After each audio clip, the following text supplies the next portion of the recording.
¿Qué tal? ¿Cómo le va? Muy buenas tardes. Hoy es el miércoles 24 de septiembre. Transmite Grupo Fórmula Noticias a toda la República Mexicana en todas nuestras frecuencias de radio y televisión. Le estoy saludando a nombre de todo el equipo que hace posible esta emisión informativa cotidiana. A nombre también del coordinador inflado, Carlos Urdiales. ¿Cómo te va, Carlos? ¿Qué inflado estás hoy? Pepe, ¿cómo estás? Muy buenas tardes. Inflado de inflación, ¿no? Inflado de caro, no de globito. Y yo te saludo, Pepe, a ti, por supuesto, a todos los televidentes, los radioescuchas, los cibernautas, a nombre de los volátiles rudos de la información. Ya daremos cuenta por qué. Isaac Morán, Óscar Holguín, Héctor García Vega y Francisco Rosales. La producción de Charlie Pérez, de Juan Carlos Martínez, la asistencia de Claudia Medina, Pepe, y siempre el agradecimiento a Uno TV por las facilidades de producción que nos prestan, que nos acceden para la producción de esta emisión informativa cotidiana de Grupo Fórmula.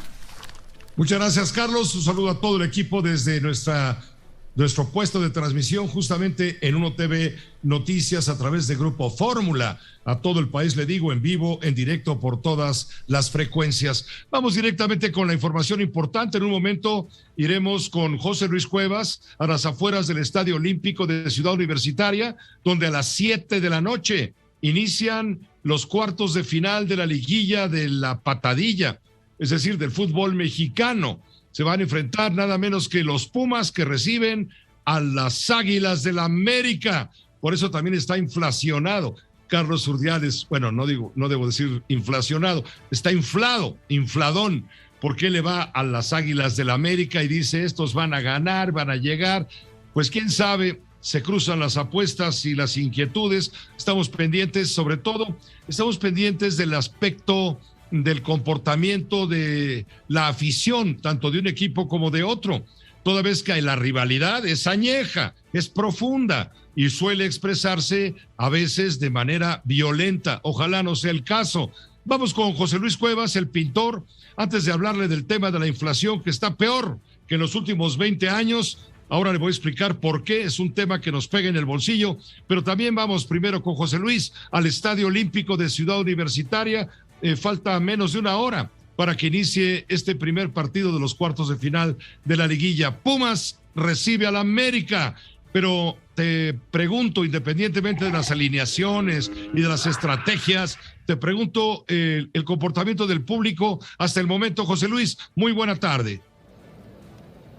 ¿Cómo estás, Pepe? Muy buenas tardes, saludos al auditorio, te saludo con mucho gusto. Así es, el comportamiento de la gente ha sido extraordinario al momento, a prácticamente una hora de que arranque el partido, después de lo que se dio a conocer el día de hoy, que el aforo será del 75% y no del 100% como se pensaba que podía darse, y de las pláticas que se tuvieron con los líderes de las animaciones tanto de América como del equipo de los Pumas. Se ha mencionado respetar el protocolo en cuanto a no evitar aglomeraciones, evitar por ahí enfrentamientos, todo el tema también de la violencia, pero también al mismo tiempo el tema tan particular que se vive en estos tiempos con la pandemia. Todo está listo prácticamente para lo que va a ser el partido. La gente se está comportando de muy buena forma, incluso se nota con poco ambiente, tomando en cuenta algunas circunstancias tan particulares que se vivían en juegos anteriores. Así que se espera sea un gran partido en cuanto a las alineaciones, en cuanto a lo que se pudiera dar. Pumas va a repetir el equipo que le ganó a Toluca el pasado domingo, mientras que América sí tendrá variaciones, sobre todo en medio campo, donde Solari estaba definiendo si Naveda o Madrigal para acompañar a Richard Sánchez, que ha regresado a la actividad, y bueno, adelante Henry Martín, que apunta a ser el hombre gol, que ya ha eliminado a Pumas en liguillas anteriores, Pepe. Estaremos atentos, sí, porque hay historia de enfrentamientos entre ambos equipos donde el América ha salido adelante en la mayoría de las ocasiones. Sin embargo, ahora estamos viendo que en el desempeño del América durante el campeonato empezó a toda velocidad, a todo volumen, y al final, en las últimas 2 o 3 fechas, decayó el entusiasmo. En cambio, Pumas, todo lo contrario, empezó mal y de malas y comenzó a incrementarse hasta llegar al lugar número 11, 11º, y esto le valió estar justamente en el repechaje, en la repesca, y ahora enfrentarse al número 1 del campeonato. Vamos a ver si no cae el maleficio del campeón de la temporada regular, de la temporada ordinaria de la Liga de Fútbol.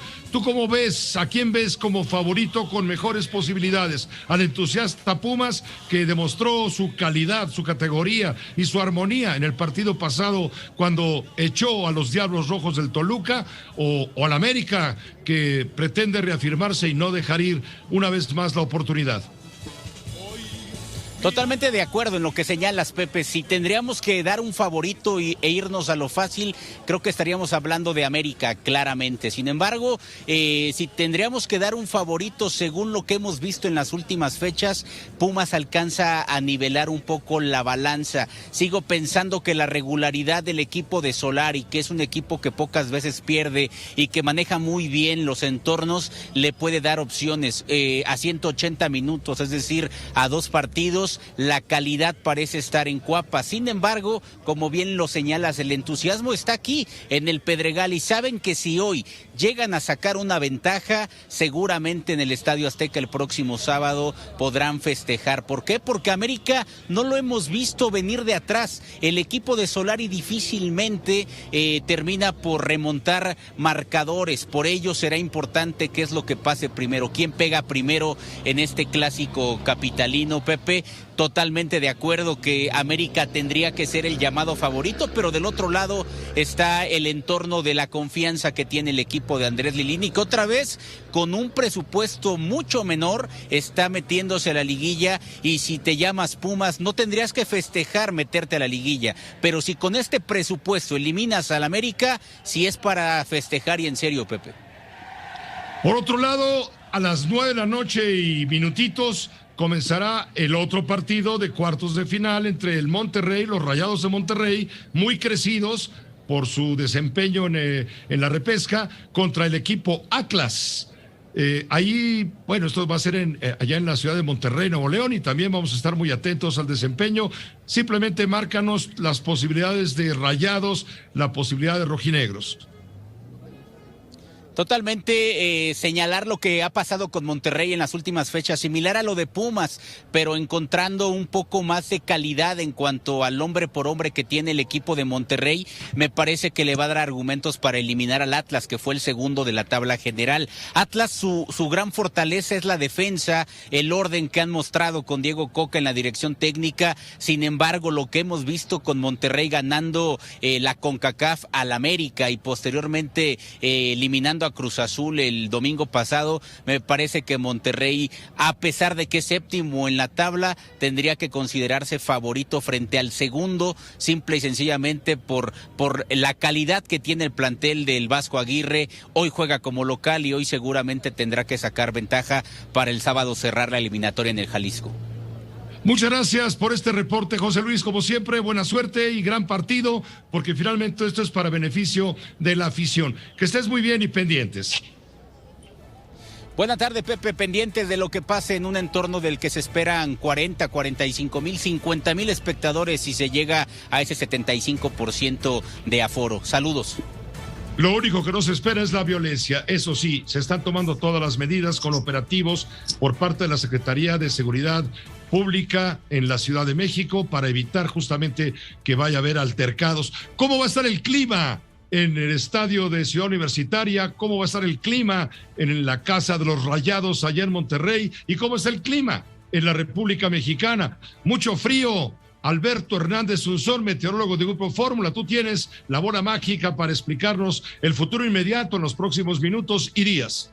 ¿Qué tal, Pepe? Muy buenas tardes. Sí, es que se está incrementando los nublados. Hay 40% probabilidad de lloviznas en Ciudad Universitaria entre las 7 y las 9 de la noche. La temperatura al inicio 17 grados centígrados, Pepe, y en el segundo tiempo 15 grados centígrados. 66% de humedad, y en lo que es el estadio de Monterrey, entre las 9 de la noche y las 11 de la noche empieza en 26 grados centígrados y termina en 23 grados centígrados, con el cielo nublado también, 70% de humedad, vientos del norte ya fríos de 15 kilómetros por hora, Pepe. Y el día de mañana Monterrey va a tener actividad de tormentas, igual la zona de Matamoros en el norte del país por el Frente Frío número 11, pero esto va a ser mañana. Por lo pronto el día de hoy, Pepe, se esperan lloviznas en Ciudad Universitaria y en Monterrey un clima bastante agradable, Pepe. Muchas gracias por tu pronóstico del tiempo, ingeniero, como siempre, en contacto permanente. Gracias, Pepe, pendientes, muy buenas noches.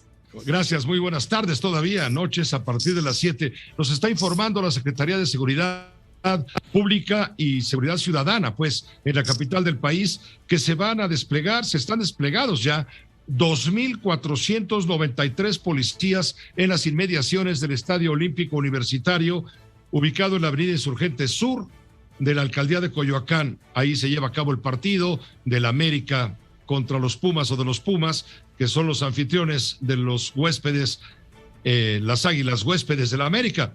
Para las actividades deportivas que se van a llevar a cabo esta noche, 1,093 oficiales de la Secretaría de Seguridad Ciudadana y Protección, apoyados con 51 vehículos oficiales, 9 motocicletas, 1 grúa y 3 ambulancias del Escuadrón de Rescate y Urgencias Médicas, van a ser los dispositivos previstos para resguardar el recinto deportivo de principio a fin de las actividades. 2,493 policías en las inmediaciones del Estadio Olímpico de Ciudad Universitaria. La información completa. Nos permite una pausa. De regreso vamos a comentar con usted detalladamente qué está pasando con la inflación, que alcanza niveles no vistos en los últimos 20 años.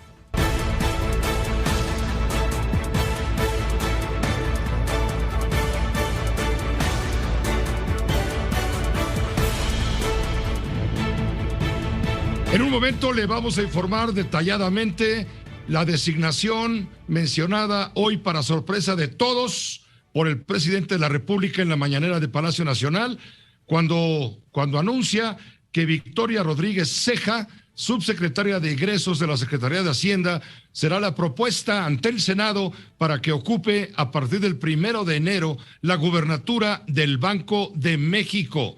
En un momento le tendré todos los detalles y las reacciones que esto ha generado, pero primero le voy a informar algo que le importa y le pega directamente al bolsillo. El tema de la inflación. Estamos padeciendo la peor inflación de los últimos 20 años. Ya superó el 7% en la primera quincena de noviembre, se ubica en 7.5% a tasa anualizada.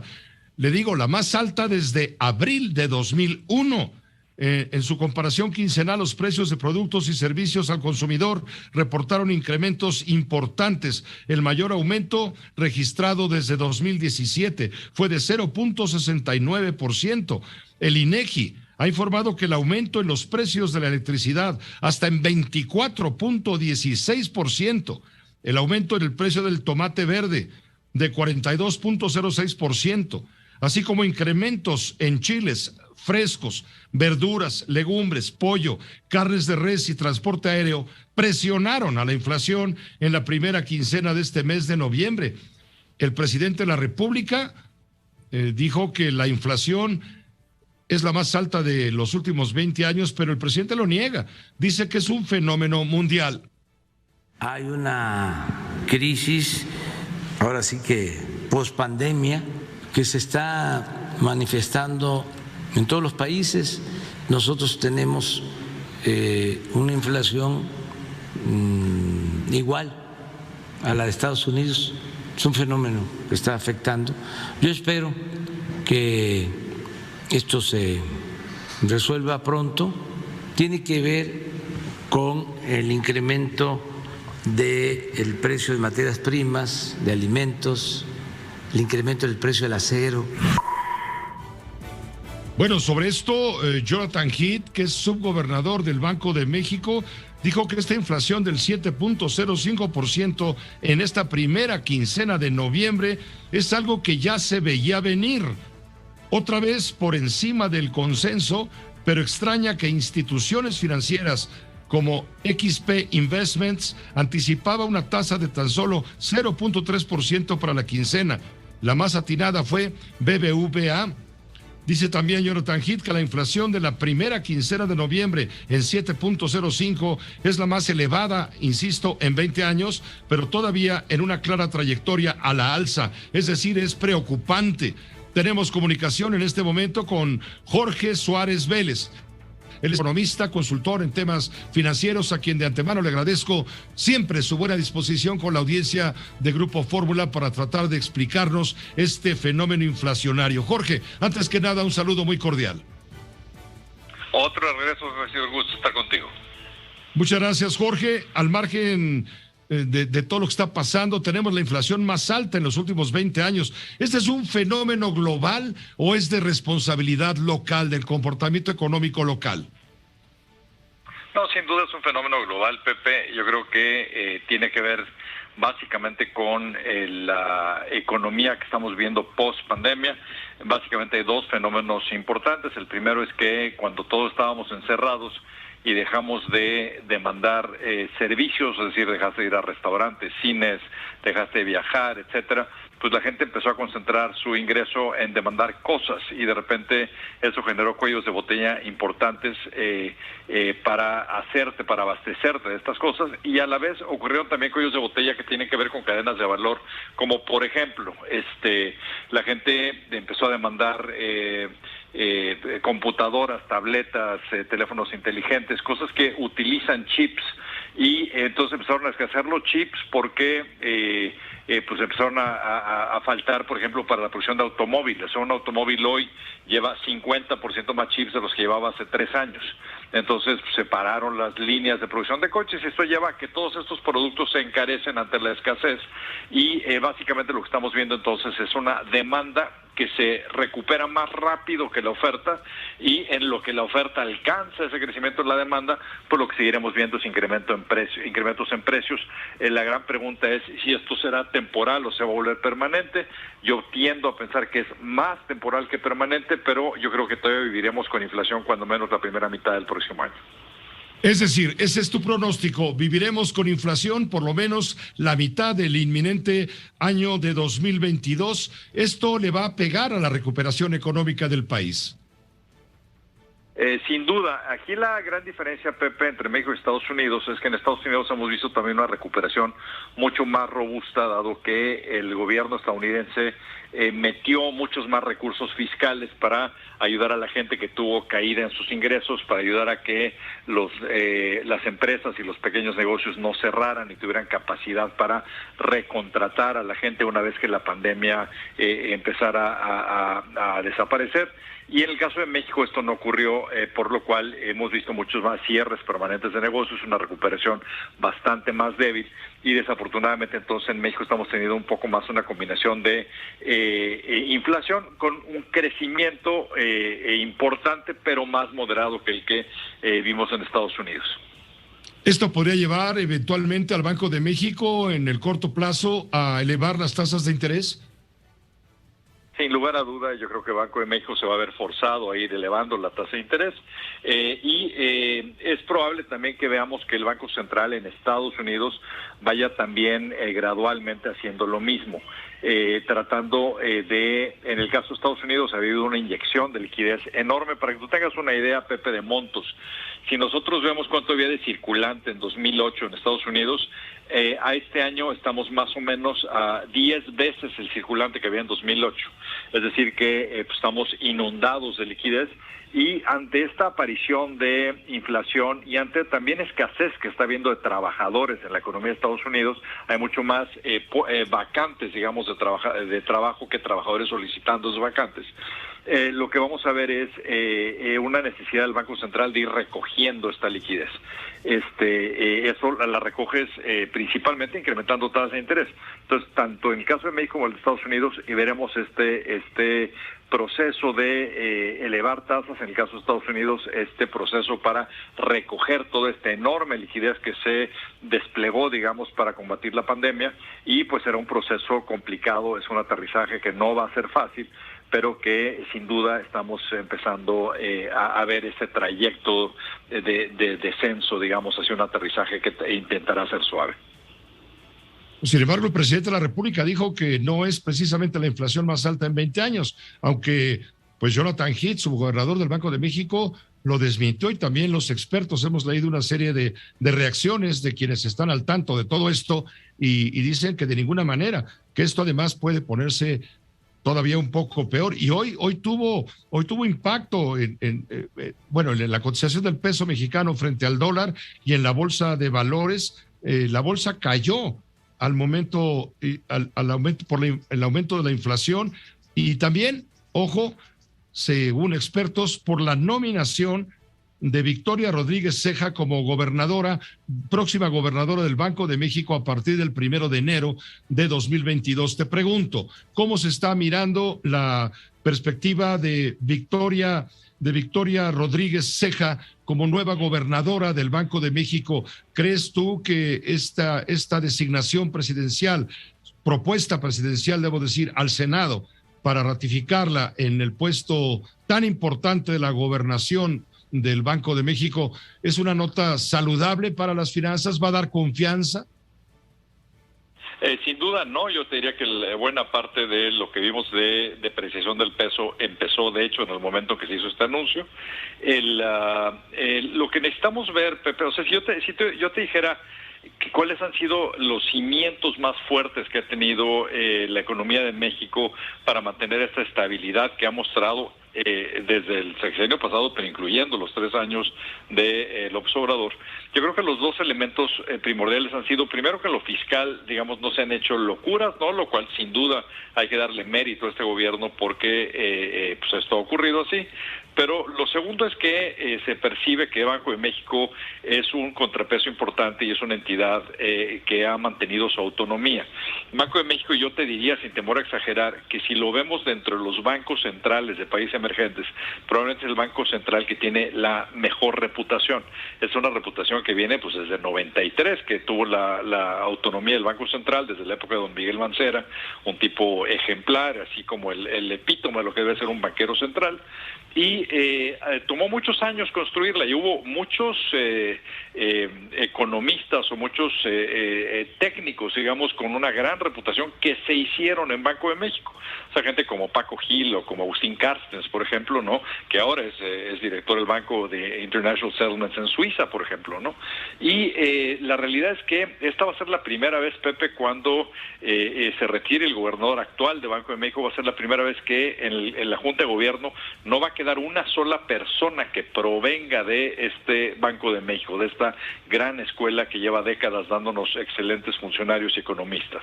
Entonces, eso preocupa que se percibe a la nueva gobernadora como alguien mucho más amigable, digamos, con lo que el presidente quiera. O sea, se siente que se debilitó la autonomía del banco, y se percibe también que se debilitó la capacidad técnica del banco, independientemente de las calificaciones que ella pueda tener.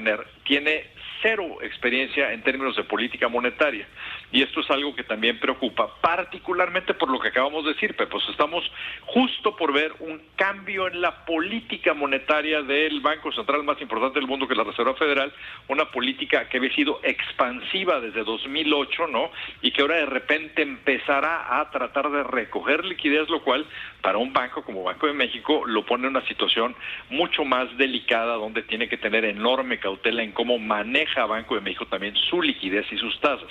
Entonces, en ese sentido, pues lo que uno querría es ver gente muy experimentada ahí, y el que de repente venga alguien de la nada que no tiene experiencia en este tipo de temas y que se le percibe como alguien que podría acabar cediendo la presión que le ponga el presidente, pues es una muy mala noticia para el Banco Central, pero también para México. Te agradezco mucho, Jorge Suárez Vélez, como siempre, tu buena disposición con la audiencia de Grupo Fórmula Noticias. Las veces que quieras, Pepe, un abrazo.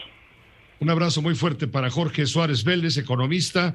Él es analista de mercados y, por supuesto, consejero en cuestión de inversiones. Pues sí, hoy el presidente de la República sorprendió a todos con el nombramiento, o más bien la postulación de Victoria Rodríguez Ceja, actual subsecretaria de egresos de la Secretaría de Hacienda.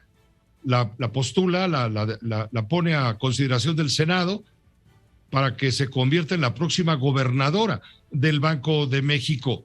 Ya ha dicho el Senado de la República que se le va a dar trámite expreso justamente esta designación presidencial, lo cual por supuesto da por hecho que Victoria Rodríguez Ceja será la nueva gobernadora del Banco de México. Así lo anunció el presidente de la República en esta mañana, le digo, para sorpresa de todos, porque nadie de los periodistas especializados en los temas económicos y financieros le atinó. No va a ser propuesto Arturo Herrera para el Banco de México. Voy a enviar en esta semana la propuesta de Victoria Rodríguez Ceja, la subsecretaria de Hacienda. Ella va a hacer nuestra propuesta para el Banco de México. Hoy o mañana vamos a enviar. ¿Cuál habrá sido el motivo, presidente, que motivó la... Pues queremos que participen mujeres, que se lleve a cabo este cambio reconociendo el trabajo que ha hecho la subsecretaria de Egresos. Esto dijo el presidente de la República en la mañana, le digo, sorprendiendo a todo el mundo. Hace un rato, el secretario de Hacienda, Rogelio Ramírez de la O, quien se había mantenido, digamos, muy al margen, muy en lo oscurito, pues salió a los patios ahí de Palacio Nacional, en la parte que corresponde a la Secretaría de Hacienda, seguramente acompañado de Victoria Rodríguez Ceja, la inminente gobernadora del Banco de México, a propuesta presidencial. Y esto explicó sobre la funcionaria. En la Secretaría de Hacienda estamos dedicados a preservar las finanzas públicas sanas y también a respetar la autonomía del Banco de México. Es una atribución del presidente de la República nominar a su candidato para el puesto de gobernador o gobernadora del Banco de México. Como lo indicó en su conferencia de esta mañana, la licenciada Victoria Rodríguez Ceja es una funcionaria honesta, competente y muy respetada por todos nosotros. En su ejercicio como subsecretaria de Egresos, nunca permitió un desfase de la meta del balance fiscal que nos aprueba el Congreso de la Unión. Estamos además complacidos por el hecho de que sería la primera mujer en ocupar esta importante posición.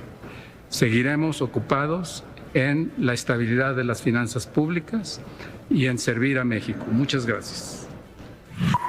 Fue el secretario de Hacienda, el doctor Rogelio Ramírez de la O, al ratificar la propuesta presidencial para designar a esta funcionaria, a Victoria Rodríguez Ceja, como próxima gobernadora del Banco de México. Ella también habló en el video para que usted la vaya conociendo, por si no la conocía. Es un honor para mí haber sido nominada por el señor presidente de la República para el puesto de gobernadora del Banco de México. Cumpliré, en caso de ser ratificada por el Senado, con la función establecida en el marco normativo de esta institución. Mi compromiso es el combate a la inflación, no tocar las reservas internacionales y cumplir con la autonomía del Banco de México. Muchas gracias. Importante lo que ha dicho la inminente gobernadora del Banco de México. Mi objetivo es mantener las finanzas sanas y, por supuesto, no tocar las reservas internacionales, porque ese es un punto. Se ha comentado que, claro, se está nombrando a alguien muy cercano a Andrés Manuel López Obrador, porque López Obrador quiere meter la mano en la ley del Banco de México, modificarla y poder hacerse de recursos para sus proyectos prioritarios, tomando como base las reservas del Banco de México. Ella se encarga de aclarar, y qué bueno que lo haga, de decir, en mi misión no se contempla, por supuesto, meter la mano a las reservas internacionales del Banco de México. En el mismo sentido se pronunció Ricardo Monreal, es el líder de la bancada de Morena en la Cámara de Senadores. Él dijo que es bienvenida la designación o la propuesta presidencial al Senado y que todo el mundo debe estar tranquilo tras esta propuesta. Israel Aldave, ¿cómo te va? Muy buenas tardes. Así es, Pepe, ¿qué tal? Gracias. Muy buenas tardes. Y el líder de la mayoría legislativa en la Cámara Alta, Ricardo Monreal, Pepe, tú ya lo adelantabas, pues dio a conocer, Pepe, que esta misma tarde se comunicó con el secretario de Gobernación, Adán Augusto López, quien le confirmó, Pepe, que entre hoy y mañana, lo que resta de este día o mañana, va a llegar este nombramiento formal al Senado de la República. Es la Cámara Alta, Pepe, quien tiene que ratificar este nombramiento de la propuesta por el jefe del Ejecutivo, Victoria Rodríguez. Se dice el coordinador de los senadores de Morena que el Senado de la República va a actuar con celeridad, pero sobre todo con responsabilidad para tranquilizar a los mercados financieros. Y que estemos en posibilidades de ratificarla y así actuar con responsabilidad económica y financiera en beneficio de la estabilidad de los mercados y de la fortaleza de nuestra moneda, y de que se ahuyente cualquier esquema de nerviosismo o de confusión. Vamos a actuar con rapidez para tener la nueva integrante de la Junta de Gobierno de Bansí. Allí está, Pepe, lo que dice también al líder de la Junta de Coordinación Política. Inmediatamente, Pepe, al llegar esta ratificación, será turnada a la Comisión de Hacienda, quien le va a dar pronta solución a esta, que tiene que pasar por una ratificación primero en comisiones y posteriormente ante el Pleno de la Cámara Alta. Vale la pena resaltar, Pepe, que para ratificar este nombramiento de la que será inminentemente la nueva integrante de la Junta de Gobierno del organismo central, se necesita de la mayoría simple, es decir, Morena y sus aliados políticos con los brazos cruzados, Pepe, pues pueden ratificar este nombramiento. No obstante, la oposición pues ya ha alzado la voz. Varios senadores del Partido Acción Nacional han dicho que Victoria Rodríguez no cumple, Pepe, con los requisitos fundamentales para desempeñarse como esta integrante del organismo central. Entre otras cosas, afirman los panistas, entre ellos Kenia López y también Damián Cepeda, Pepe, que no cumple con el requisito principal de haber ocupado por 5 años un cargo de alta jerarquía en los organismos financieros de nuestro país. Así las cosas, Pepe, todo indica que será el próximo martes cuando el Senado de la República, la mayoría de Morena y sus aliados políticos ratifiquen sin ningún sobresalto a Victoria Rodríguez como integrante del Banco de México, de la Junta de Gobierno, y posteriormente, Pepe, como tú lo señalabas, pues inminentemente ella será la nueva gobernadora del organismo central. Será la primera mujer, Pepe, en encabezar este organismo independiente encargado, entre otras cosas, de controlar el índice inflacionario, Pepe.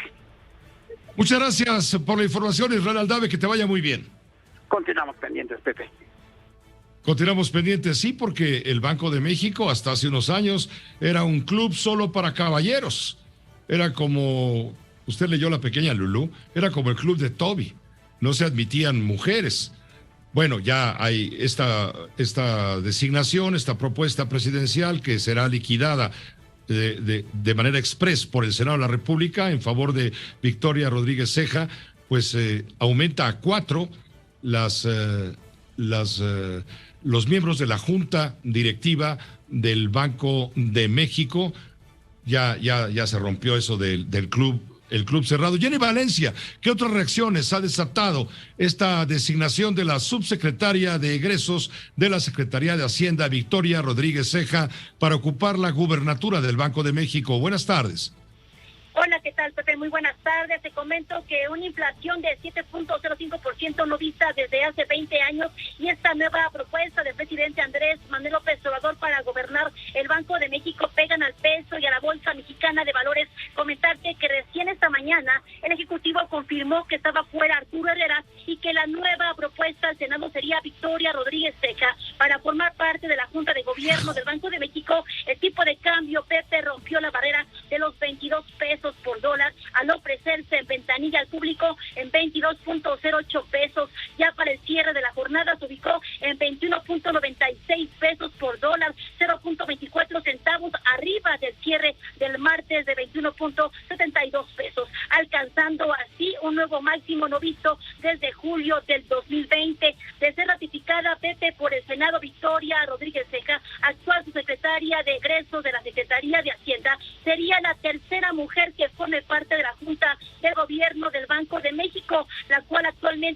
conformada por el gobernador Alejandro Díaz de León Carrillo y los subgobernadores Irene Espinosa Cantellano, Gerardo Esquivel Hernández, Jonathan Heath y Galia Borja Gómez. Victoria Rodríguez Ceja es licenciada en Economía con maestría, cuenta con experiencia financiera, principalmente en materia de presupuesto público y manejo de deuda, pero en política monetaria no tiene experiencia. Gabriela Siles, directora de Análisis Económico y Financiero de Banco Base, comentarte, Pepe, pues mostró preocupación sobre la permanencia de la autonomía del Banco de México, así lo dijo.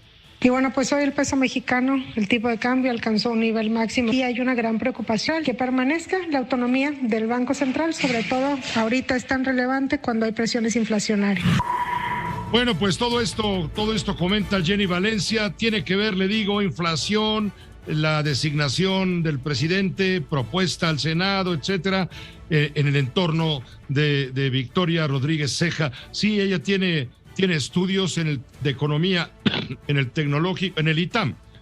Ella es, es en el Tecnológico Autónomo de México y también tiene un doctorado en el Colegio de México, también por supuesto en materia económica. Ha ocupado algunos cargos en la administración pública, subsecretaria de egresos en Hacienda.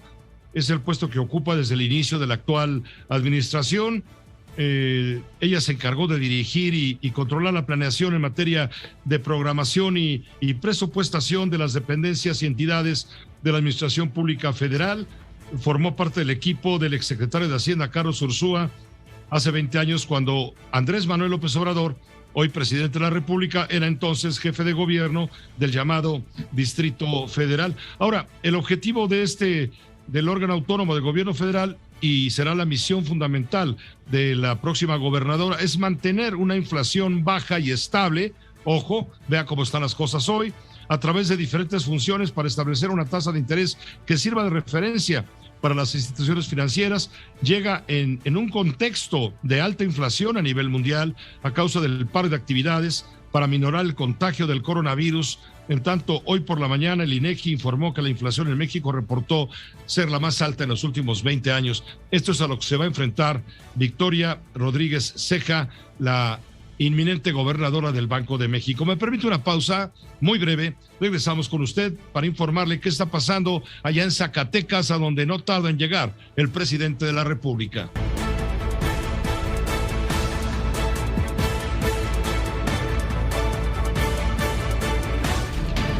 José Cárdenas informa.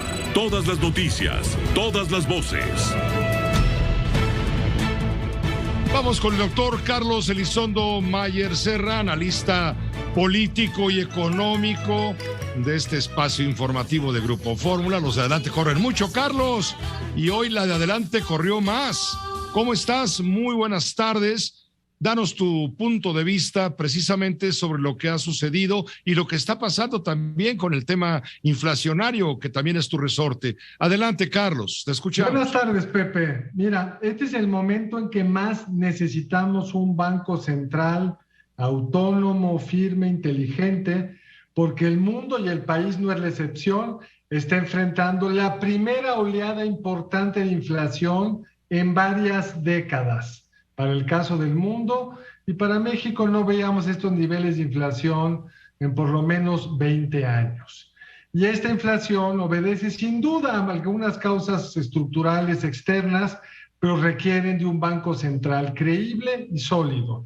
Y es en este contexto, Pepe, que el presidente decide retirar la nominación del exsecretario de Hacienda, Arturo Herrera, que había sido razonablemente bien tomada por los mercados. No era la primera vez que un secretario de Hacienda se iba al Banco Central, pasó con Guillermo Ortiz, con Agustín Carstens. En ambos casos hubo preocupación de si no iba a ser demasiado laxo, porque viniendo de Hacienda hay una cierta tentación a que las tasas no suban, a gastar de más, etcétera. Pero yo creo que hubiera hecho un muy buen trabajo. ¿Por qué le perdió la confianza el presidente? No sé. Han habido, por supuesto, muchas especulaciones, que si dio dinero de más a ciertos estados y de menos a otros, previo a la elección de junio de este año. Puede ser, me parece raro, porque quien ejecutaba ese dinero, Pepe, es la subsecretaria de egresos, Victoria Rodríguez, nominada al puesto para el que ya no fue nominado Arturo Herrera. Entonces no me parece una buena explicación. Yo creo que pero, perdón, se ha dicho que esto provocó un enfrentamiento fuerte con el presidente de la República, porque le estaba dando más dinero a gobiernos que estaban por salir, y que cuando llegaron los nuevos gobernadores de Morena, por ejemplo, pues se encontraron que no había dinero suficiente para las funciones y que esto molestó al presidente. Y que eso se dice, el origen, eso se dice como una, bien lo dices tú, como una mera especulación. Eso se dice y a lo mejor sucedió, pero insisto, la que mandaba el dinero, la encargada de los egresos, es la hoy nominada gobernadora del Banco de México, la maestra Victoria Rodríguez. Pero ella obedecía órdenes de su jefe, que era en este caso Arturo Herrera. Pero también era alguien que tenía línea directa con el presidente, lo sabemos todos. Si hubiera visto que algo había incorrecto, su obligación política era llevarlo con el presidente de la República. Entonces a mí no me convence, pero puede ser, no tengo la información antropológica, etnográfica, me permite saber si esto sucedió o no. Pero la verdad es que, como decía el clásico, haya sido como haya sido, lo cierto es que guardar una nominación varios meses, retirarla secretamente en agosto y de repente sorprender a todo mundo con que siempre no, y ahora va alguien que parece que es una funcionaria muy competente en su ramo, que es el gasto público. No tiene, Pepe, las calificaciones en términos profesionales. En su maestría de economía a lo mejor aprendió bien el tema, pero en su desempeño profesional nunca ha estado vinculada con la política monetaria, y hoy los expertos tienen que tomar decisiones muy complicadas para afinar la respuesta del Banco Central a la presión inflacionaria. Correcto, que es una inflación en este momento peligrosa. Ya hemos escuchado lo que nos dijo Jorge Suárez Vélez, lo que habla Jonathan Heath, subgobernador del Banco de México, precisamente, quien dice que este tema inflacionario pues se puede poner todavía más complicado por diversos factores.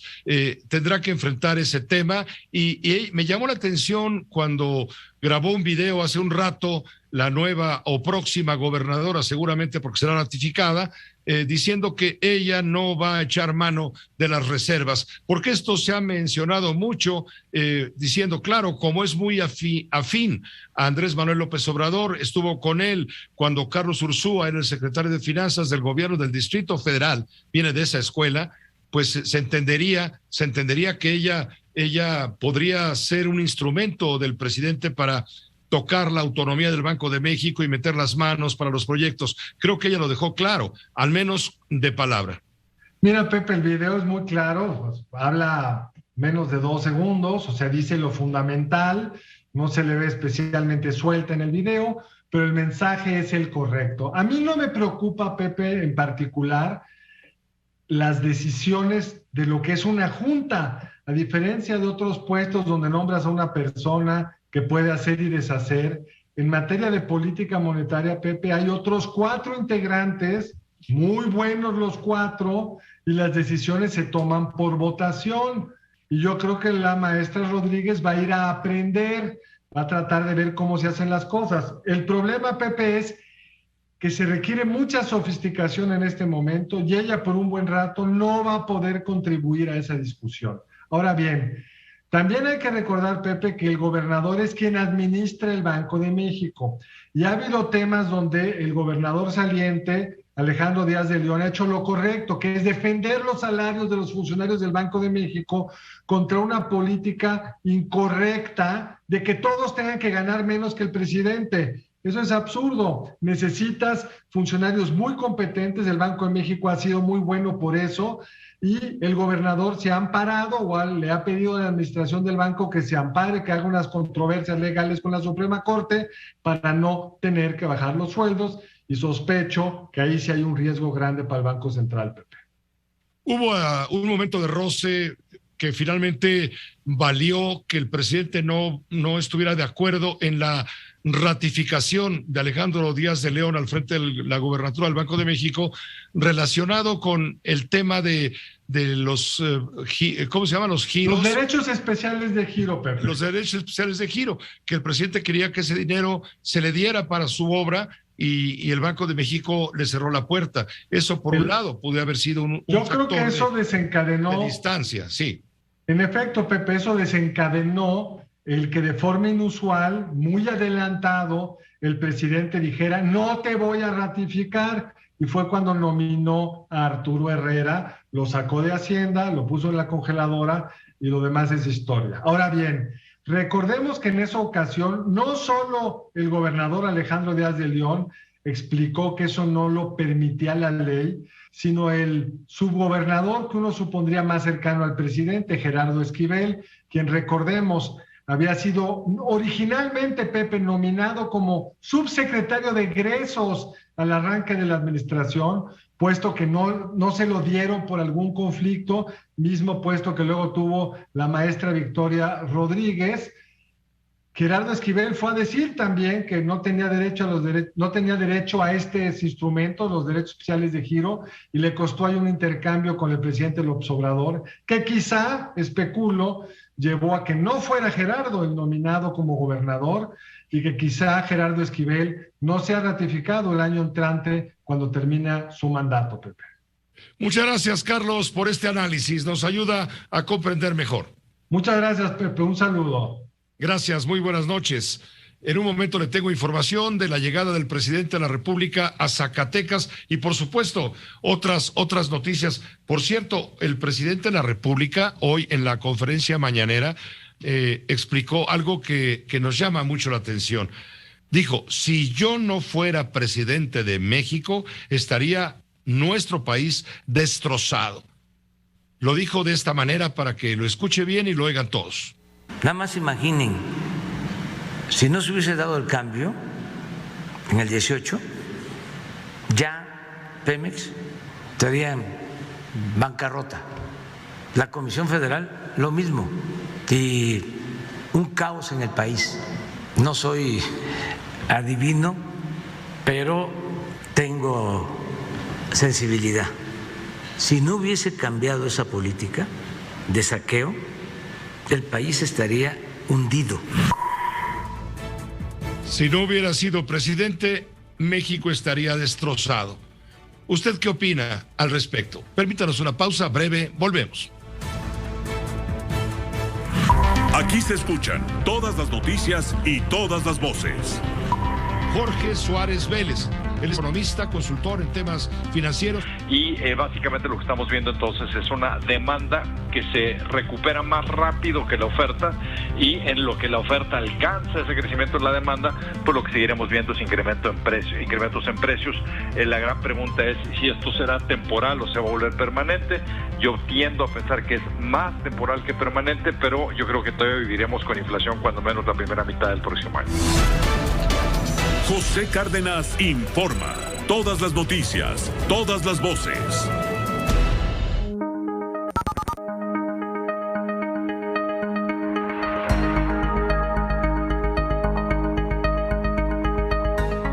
En lugar de que se peguen los huevos a tu sartén, ¿no sería mejor solo deslizarlos? En lugar de usar aceite y mantequilla para que la comida no se pegue, ¿no te gustaría que tu familia comiera con menos aceite y conservando el sabor de siempre? Y en lugar de raspar comida pegada, ¿por qué no simplemente limpiarlo con solo pasar un trapo? Ahora es posible gracias a la más avanzada batería de cocina del siglo XXI, Flavor Stone. Todo esto gracias a la avanzada tecnología Flavor Stone.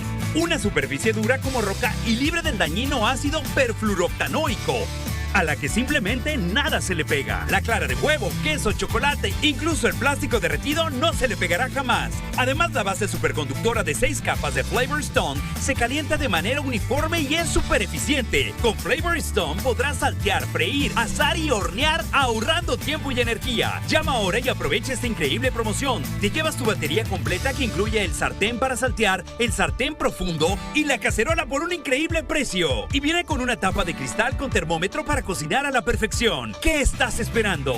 Deja de batallar y comprueba ya que a Flavor Stone nada se le pega. ¡Compruébalo! Pero eso no es todo. Si llamas en los próximos 10 minutos, te incluiremos 2 cuchillos afilados de punta diamante con el recubrimiento Flavor Stone. Tienen un valor de más de 2,000 pesos y pueden ser tuyos completamente gratis. Pero aún hay más. Si eres de las primeras 50 personas en llamar, también te llevarás de regalo un Nicer Dicer Quick. Este procesador de alimentos te ayudará a cortar todo 10 veces más rápido. Y puede ser tuyo completamente gratis. ¿Escuchaste bien? ¡Gratis! ¿Qué esperas? Llama ya y llévate tu batería completa Flavor Stone a la que nada se le pega. Tus 2 cuchillos Flavor Stone y tu Nicer Dicer Quick completamente gratis. Y recuerda que Flavor Stone es el único con 10 años de garantía. Sí, el único con 10 años de garantía. ¿Qué esperas? Llama ya a Flavor Stone. Nada se le pega. Compruébalo.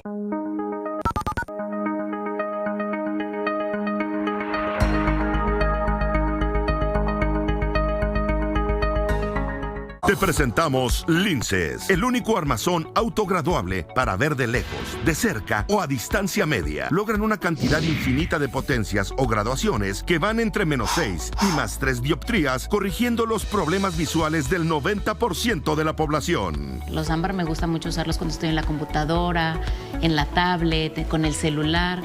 Me ayudan mucho a descansar mi vista.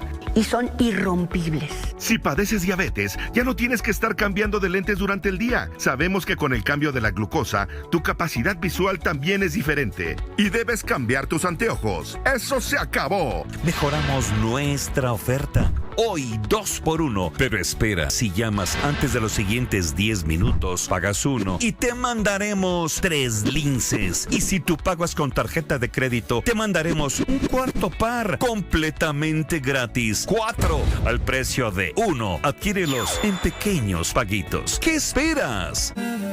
¿Quieres saber qué opinan una de las últimas divas del cine nacional, Elsa Aguirre, y el famoso actor Jorge Ortiz de Pinedo, sobre cómo llevar la vejez con dignidad y felicidad? Ve al final del capítulo La vida en la vejez, en la serie Mi vida es lucha, de Víctor González, Dr. Simi, una de las series más vistas en México, con 40 millones de reproducciones en televisión y redes sociales. Martes 5:15 AM, Televisa Canal 2 y Azteca 1. En redes ponga la frase Mi vida es lucha. Y a principios de 2022 estará listo el libro sobre esta serie. Javier Poza en Fórmula, lunes a viernes de 10 a 11 de la mañana por Grupo Fórmula.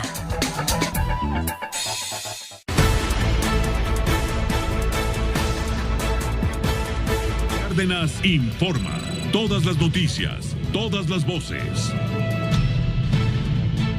En este momento, el presidente de la República está llegando al Palacio de Convenciones de Zacatecas, donde en un momento más va a ser la presentación del plan de apoyo a Zacatecas.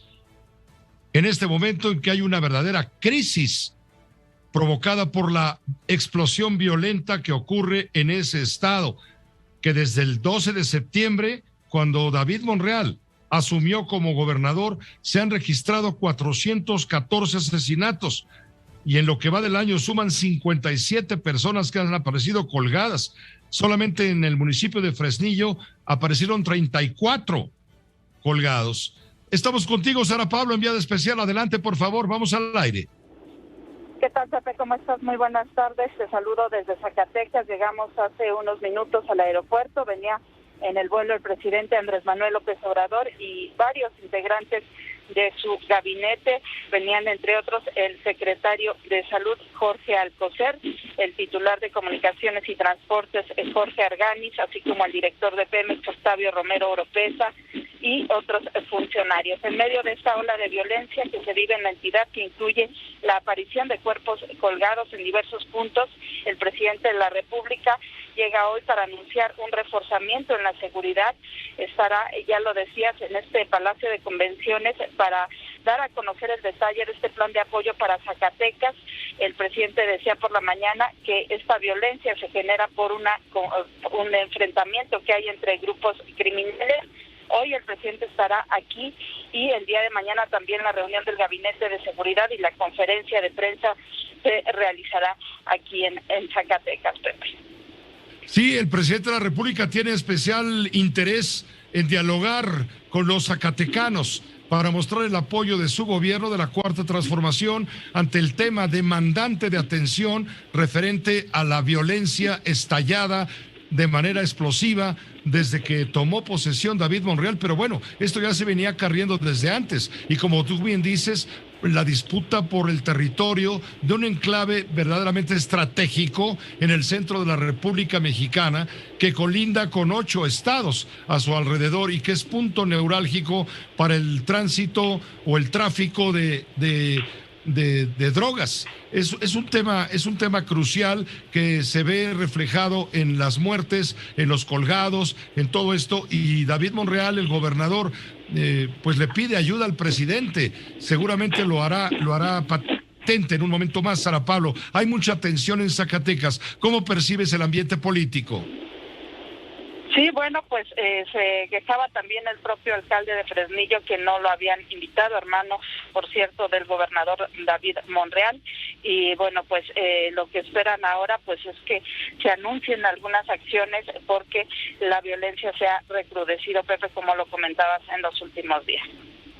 Ahora, Saúl Monreal, el alcalde de Fresnillo, donde han ocurrido 34 de los cuerpos que han aparecido colgados, no está invitado a este evento con el gobernador David Monreal, su hermano, ante el presidente de la República. Lo consideran un cero a la izquierda y le reclama a su hermano, el gobernador.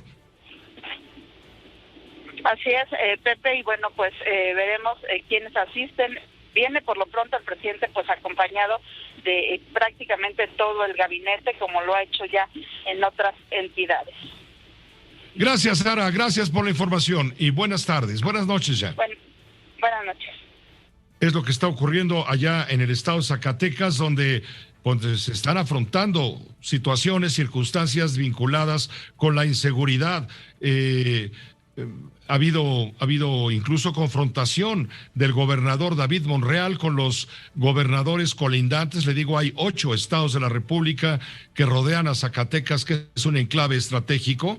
Hay gobernadores que de alguna manera están parapetándose para evitar, reforzando pues los esquemas de seguridad, para evitar que la delincuencia que disputa el territorio zacatecano pueda emigrar o pueda refugiarse en un efecto cucaracha, como dice el periodista Carlos Marín, y se puedan ir a otros estados, como es el caso de Durango, o bien el estado de Jalisco, donde el gobernador del estado también está tomando todas las previsiones posibles respecto a esta crisis de inseguridad. Marc Hernández, de Fórmula Jalisco. Adelante, Marc, buenas noches. ¿Qué está diciendo el gobernador de Jalisco respecto a la violencia en Zacatecas y qué medidas tomará su gobierno? ¿Qué tal, Pepe? Te saludo con gusto a ti y a toda tu audiencia. Pues es correcto, ya lo mencionas. Ya lo escuchábamos lo que comentaba Sara Pablo justamente respecto a las cifras de asesinatos en los últimos meses. Pues justamente el gobernador anunciaba que reforzará la seguridad en la frontera principalmente. Ya hace este año, en el municipio de Tocaltiche, también colindante con este municipio, hubo desplazamientos de cientos y quizá miles de personas. Así que pues la delincuencia organizada ya no solamente está afectando recientemente justamente a esta zona del estado de Jalisco, sino pues desde tiempo atrás, y también pues este municipio que colindaba con el municipio de Zacatecas. Sin embargo, estas son las acciones que se estarán tomando de aquí hasta los próximos 3 años de gobierno justamente de Enrique Alfaro, quien mencionaba que buscará reforzar la seguridad en coordinación con autoridades de los 3 niveles de gobierno, ya que recordar que Alfaro ha sido uno de los más críticos en esta materia. Sin embargo, pues también en muchas ocasiones ha atribuido el tema de la seguridad, de la falta de apoyo por parte del gobierno federal, Pepe. Pero pues esta es la situación. Desde hoy justamente pues comenzará a implementarse una nueva estrategia de seguridad, en específico para esta zona colindante con el estado de Zacatecas, Pepe. Muchas gracias por la información. Desde luego, Marc, sí hay previsión. Lo mismo está ocurriendo en Durango, cuando menos lo explicó el gobernador José Rosas Aispuro, quien está convocando a David Monreal a reunirse con los gobernadores colindantes para ponerse de acuerdo en un plan para proteger a sus respectivas poblaciones en esta circunstancia tan grave, y Monreal, por su parte, presionando al gobierno de la Cuarta Transformación del presidente López Obrador para que se vuelquen recursos para defender a la población zacatecana que está siendo rehén de este conflicto de los cárteles del crimen organizado, principalmente el cártel Jalisco Nueva Generación, con el cártel de Sinaloa, este pleito entre el Mayo Zambada y el Mencho, y también sin dejar de lado los intereses que pueden tener ahí los Zetas también en Zacatecas. Es una situación grave la que se vive hoy y el presidente va personalmente a desarrollar este plan este proyecto del plan de apoyo para Zacatecas, lo cual se va a anunciar en cualquier momento debido a la situación que está prevaleciendo. Muchas gracias por la información, desde luego. Quedamos pendientes de mayor información. Un saludo, Pepe. Un saludo, claro. Y también la violencia no es privativa solamente de Zacatecas. Se lo reporta desde el estado de Morelos un nuevo enfrentamiento armado. Liliana Sámano, corresponsal de Fórmula, tú tienes la información. Adelante, Liliana, buenas tardes. Perdón, Tonatiu, discúlpame, Tonatiu Olea, ¿cómo estás? Adelante, por favor. Así es, Pepe, comentaste que tras un operativo coordinado la madrugada de este miércoles entre elementos antisecuestros de la Fiscalía General del Estado de Morelos, la Fiscalía General de Justicia del Estado de México y la Comisión Estatal de Seguridad Pública, derivado de una orden de cateo en un inmueble ubicado en la colonia Cuauhtémoc del municipio de Coatlán del Río, se registró un enfrentamiento entre una célula del grupo delictivo de la familia michoacana, el cual dejó como saldo 5 elementos heridos y 2 personas sin vida pertenecientes a la familia michoacana. Los primeros reportes indicaron que al llegar los agentes antisecuestros y personal de la policía Morelos a dicho inmueble, fueron recibidos por disparos de arma de fuego. Los agentes antisecuestros y policías repelieron la agresión. Cabe señalar que este enfrentamiento duró varias horas. Al sitio llegaron elementos de la Marina Armada de México, elementos de la Guardia Nacional, quienes continúan un operativo para capturar a los responsables que generaron la violencia esta mañana en el municipio de Coatlán del Río. La información, Pepe. Completita, Tonatiu. Muchas gracias. Buenas noches. Buenas noches. Gracias. Permítame una pausa breve. Volvemos con usted.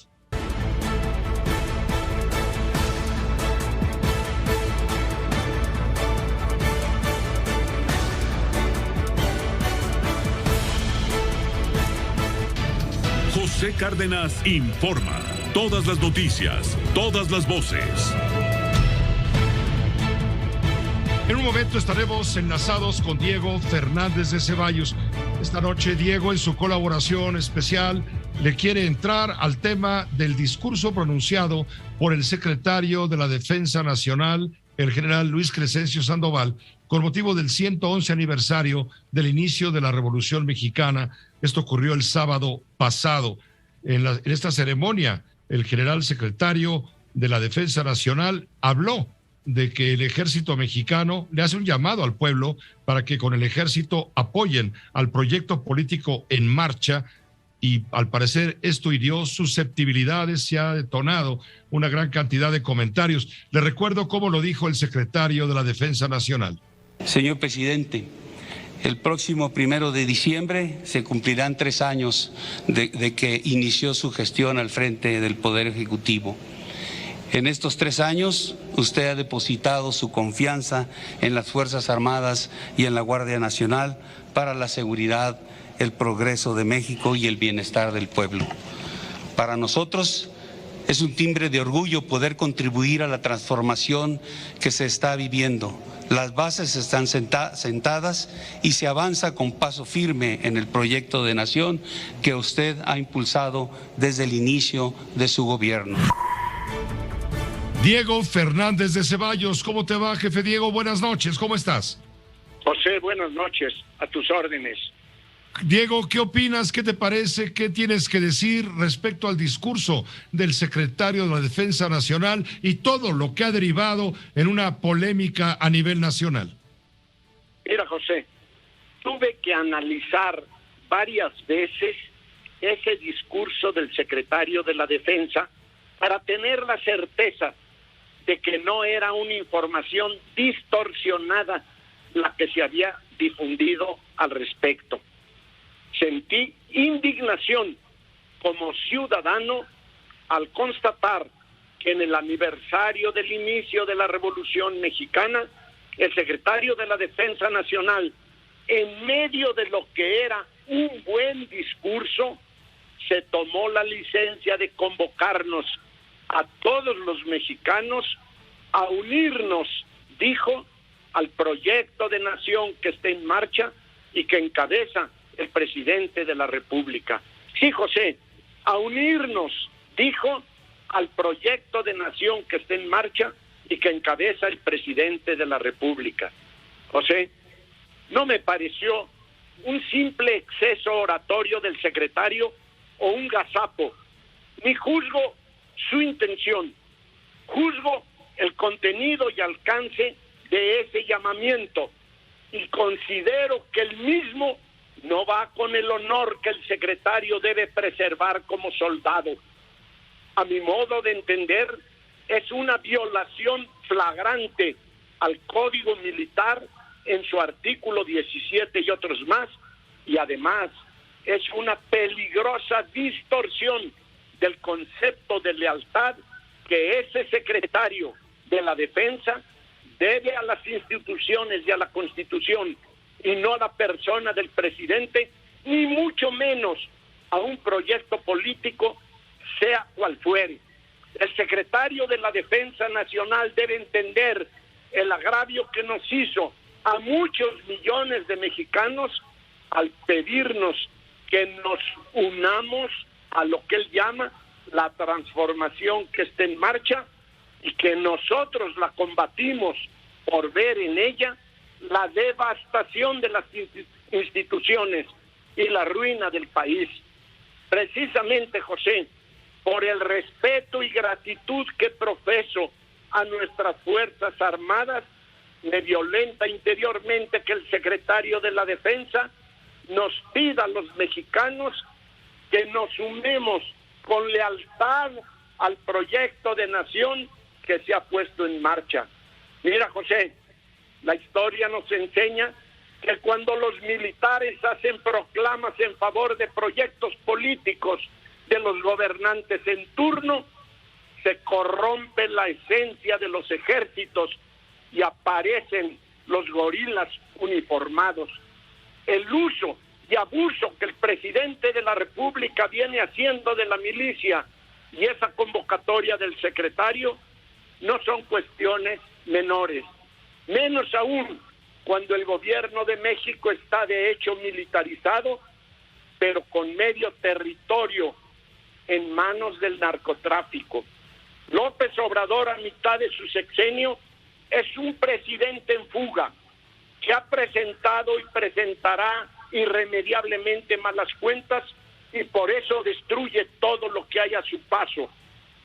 Somos, José, muchos los mexicanos que precisamente por lealtad a México no podemos sumarnos a la barbarie a la que nos convoca el secretario de la Defensa Nacional. Gracias, Diego, por tu comentario. A ti, adiós. Adiós, gracias, Diego Fernández de Ceballos, su bitácora desde la Resistencia. Mire, hablando de las Fuerzas Armadas, se envió ya al Pleno de la Suprema Corte de Justicia un acuerdo de militarización de labores en materia de seguridad pública. Arturo Ángel, reportero del portal del muy tal Animal Político, por supuesto tendrá toda la información porque ha estado muy atento a este tema. Te saludo, Arturo Ángel, con el gusto de siempre. Muy buenas noches. Hola, buenas noches, Pepe. ¿Cómo estás? Un saludo para ti y para todo el auditorio. Gracias. Igualmente, Arturo Ángel, hay una propuesta de avalar el acuerdo del presidente López Obrador para militarizar las labores de seguridad pública, por lo menos hasta 2024. Ya fue enviada al Pleno de la Suprema Corte de Justicia. Fue recibida por la ministra de la Corte, Ríos Farjat, pero pasa de la primera sala al Pleno para su discusión y aprobación.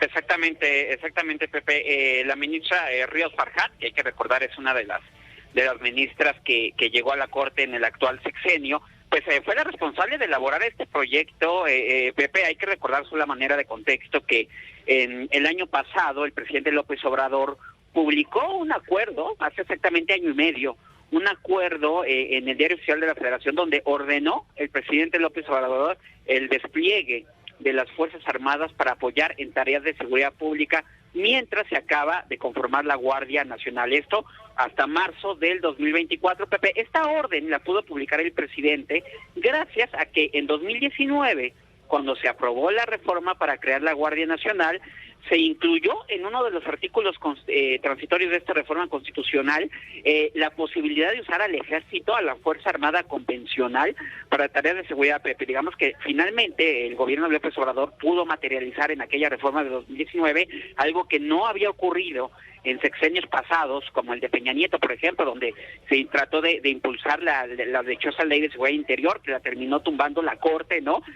Pero en el 2019, cuando se creó la Guardia Nacional, el gobierno logró que se aprobara este artículo transitorio que pues de alguna forma legaliza la presencia de las Fuerzas Armadas, pero se puso una condición, Pepe, y es que esto fuera de forma pues acotada, fiscalizada, extraordinaria, o sea, que no hubiera un despliegue general. Entonces lo que hizo el presidente López Obrador el año pasado fue emitir este acuerdo. Bueno, el acuerdo pues fue rápidamente bautizado por activistas y por organizaciones sociales como un acuerdo militarista, porque desde el punto de vista de ellos, pues dicho acuerdo no pone ningún límite. Básicamente lo que hizo el presidente es hacer un copy-paste, déjame decirlo así, de lo que decía la reforma de la Constitución, y pues decir que ordenaba el despliegue del ejército de manera pues sí, es acotada y fiscalizada, pero nunca explicó cómo. Simplemente se ordenó este despliegue, y la verdad es que lo que sí ha ocasionado esta orden, Pepe, es que el día de hoy tengamos a más de 80,000 elementos de las Fuerzas Armadas en las calles en tareas de policía, ¿no? Eso además de los que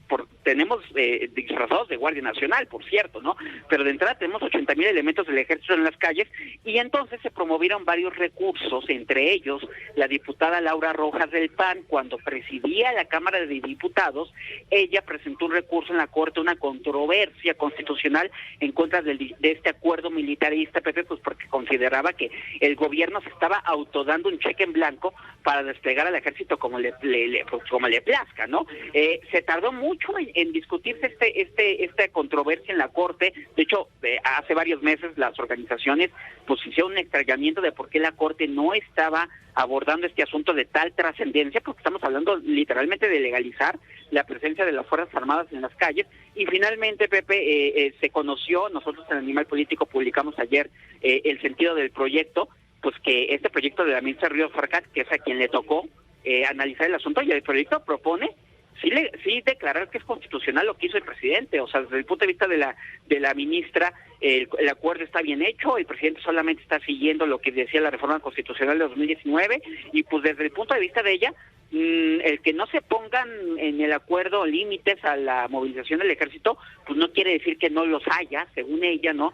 Y entonces es lo que propone. Pero este acuerdo finalmente no fue votado el día de hoy, se iba a analizar en la primera sala de la Corte, que la conforman 5 ministros, pero finalmente, de alguna forma, pues triunfó esta posición de las organizaciones sociales y de algunos especialistas que decían que por la trascendencia y la gran importancia que tiene este asunto, Pepe, insisto, se trata de legalizar la presencia de los militares que ya están en la calle, pero de legalizarlo es un asunto que tendría que ser discutido en el mismo pleno de la Corte por los 11 ministros, incluyendo al ministro presidente Arturo Saldívar, y que no es un asunto que debería de resolverse solamente en una sala, y eso es lo que pasó el día de hoy, Pepe. Finalmente los ministros estuvieron de acuerdo en que el tema no fuera discutido en la primera sala, y el proyecto de la ministra Ríos Farjat se irá al pleno pues, para ser analizado y votado ahí, Pepe. Claro, le dan ya otro nivel, dada la importancia, y tú bien lo señalas, Arturo Ángel. La reacción de las organizaciones civiles ha pesado sin duda en este análisis. Exactamente, ¿no? Que eso por supuesto no garantiza que en el pleno vayan a obtener una resolución favorable, porque hay que recordar que para declarar inconstitucional algo, Pepe, se necesita el voto de 8 de los 11 ministros, una mayoría realmente calificada no está sencillo, pero bueno, las organizaciones piensan que si el asunto llega al Pleno de la Corte, y sí es cierto, porque de entrada las discusiones del Pleno de la Corte son públicas, ¿no?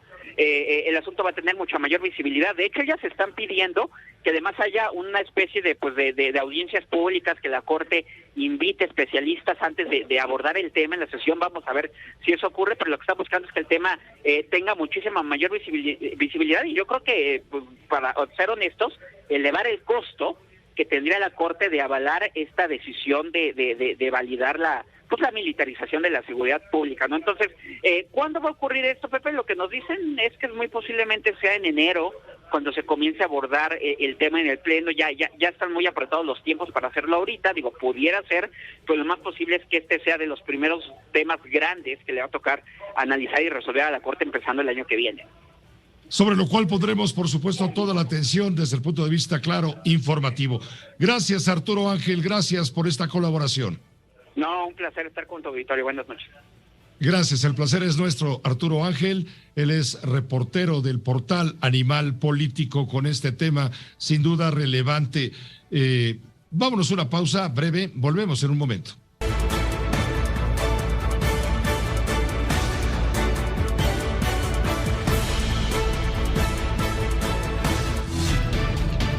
José Cárdenas informa. Todas las noticias, todas las voces. Permítame un paréntesis en el cúmulo de información para invitarlo, pues no solamente a escuchar las noticias, sino también a que usted se entere de otros eventos donde puede, por supuesto, pasar un fin de semana de primera, y me refiero asistiendo a la Expo Moto, que por 21ª ocasión se presenta desde mañana y hasta el 28 de noviembre en las instalaciones del World Trade Center de la Ciudad de México, y la invitación corre a cargo de Francisco Igartúa. Él es director general de Expo Moto, quien generosamente cada año nos invita y lo invita a usted. Francisco, bienvenido, ¿cómo te va? Muy buenas noches. De maravilla, Pepe, un gustazo verte de nuevo, un gusto. Muchas gracias, invítanos a la Expo Moto 2021. Pues ya feliz con una larga espera, Pepe. A partir de mañana, jueves, a las 11 de la mañana, abrimos las puertas en World Trade Center de la Ciudad de México. Mañana jueves a domingo 28, de 11 a 8 de la noche, la verdadera fiesta del motociclismo, ¿no? Es una plataforma de negocios también, donde puedes tener todas las primicias, los lanzamientos de las marcas líderes a nivel mundial. Y ahora que en este tema de la pandemia la motocicleta jugó un papel muy relevante en la entrega a domicilio, ya ves que estábamos confinados. Sí. En este segmento creció bastante porque nos acostumbramos a recibir todo en casa, y la motocicleta fue una solución, ¿no? Como lo ha sido en otras ocasiones. Ese segmento para todos los flotilleros, toda la gente que la ve como una herramienta de trabajo, que la ve como una solución de movilidad, ¿no?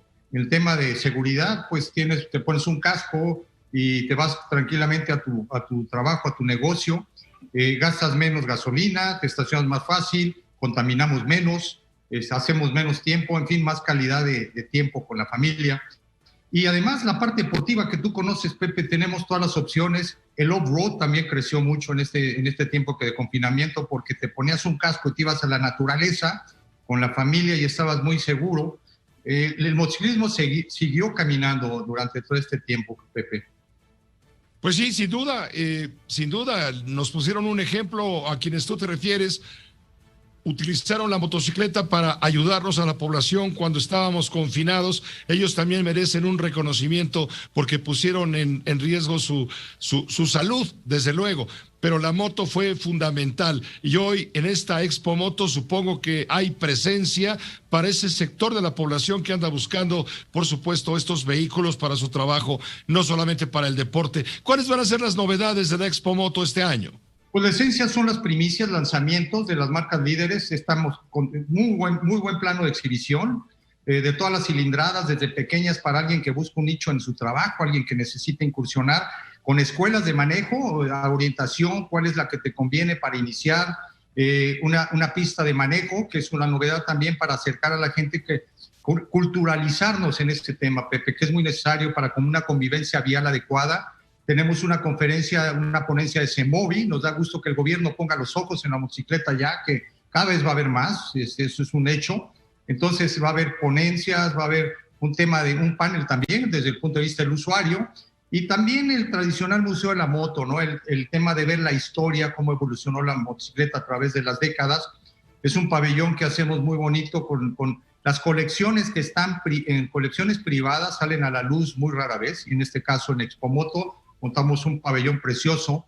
Otra parte de la zona custom, que es el arte de personalizar una moto, moto outlet para que vendas tu moto usada, la que traes en circulación, y te hagas de la nueva en el área de exhibición, y el tradicional foro Expomoto, donde además de las ponencias hay pasarelas, activaciones, en fin, cócteles de las marcas donde presentan a sus distribuidores todo lo que viene para el próximo año.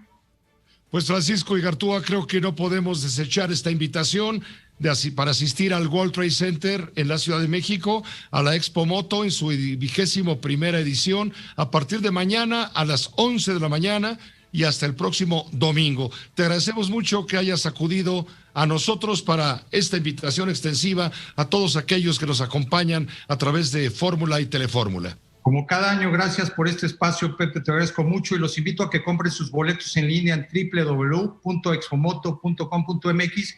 Para evitar filas, entras con el código QR tan práctico directamente sin hacer líneas.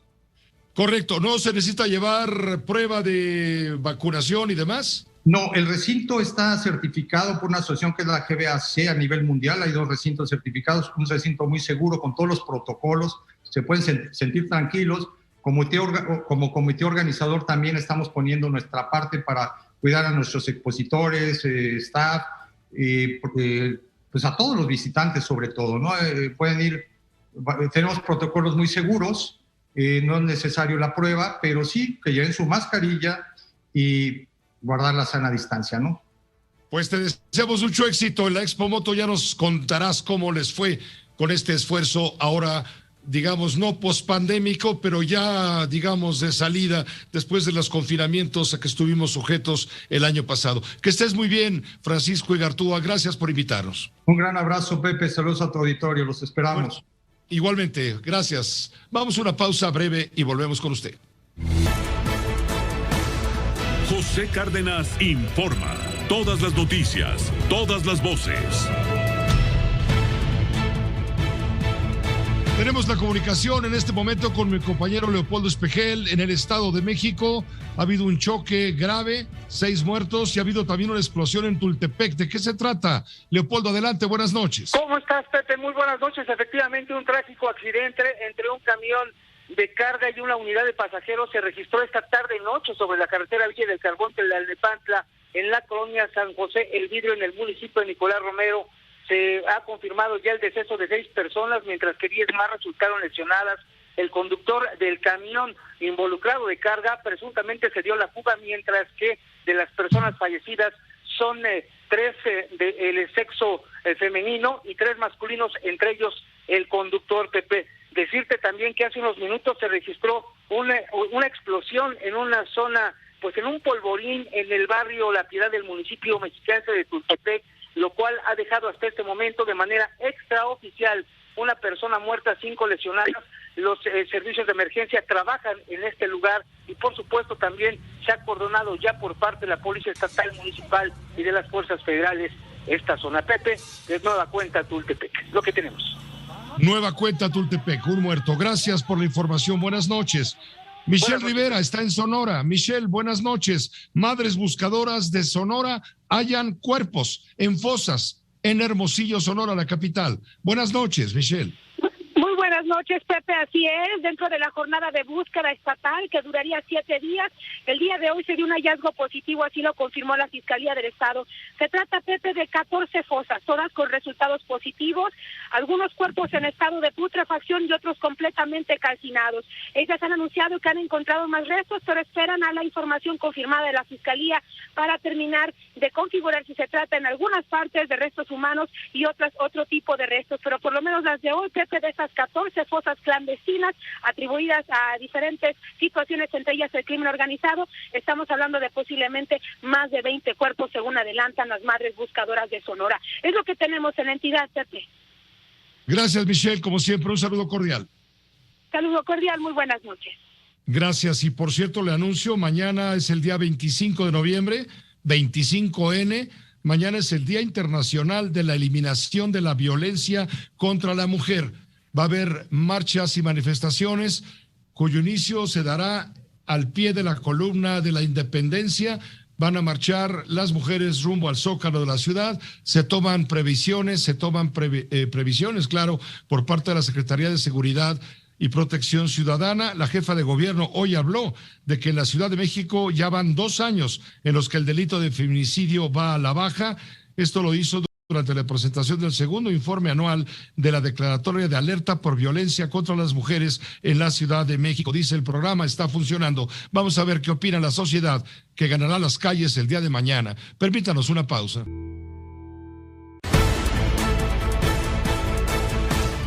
José Cárdenas informa.